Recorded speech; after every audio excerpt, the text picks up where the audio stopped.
എല്ലാ ദിവസവും മുടങ്ങാതെ നിങ്ങൾ ഭദ്രകാളി അമ്മയുടെ ഏതെങ്കിലും ഒരു മന്ത്രം നിരന്തരം ജപിക്കുക, നിത്യവും ജപിക്കുക, മുടങ്ങരുത്. അതുപോലെ തന്നെ എല്ലാ ചൊവ്വാഴ്ചകളിലും നിങ്ങൾ വ്രതം എടുക്കുക. ഭദ്രകാളി അമ്മയെ മനസ്സിൽ നന്നായിട്ട് പ്രാർത്ഥിച്ചുകൊണ്ട് വ്രതം എടുക്കുക. ഈ വ്രതം എങ്ങനെയാണെന്ന് ചോദിച്ചാൽ അന്നത്തെ ദിവസം നിങ്ങൾ ഒരിക്കലൂണ് മാത്രമേ പാടുള്ളൂ. അതായത് അരി ആഹാരം ഒരു നേരം മാത്രം കഴിക്കുക.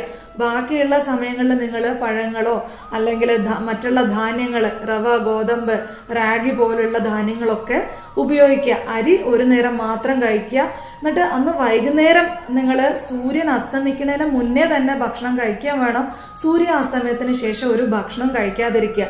ഈ വൈകുന്നേരം കഴിക്കുന്ന ഭക്ഷണത്തിൽ ഉപ്പ് ചേർക്കാതെ കഴിക്കുക. കൂടാതെ സാധിക്കുന്ന എല്ലാ ചൊവ്വാഴ്ചകളിലും ഭദ്രകാളി ക്ഷേത്ര ദർശനം നടത്തുക. നിങ്ങളാൽ സാധിക്കുന്ന ധനം ആ ഭദ്രകാളി അമ്മയ്ക്ക് സമർപ്പിച്ച്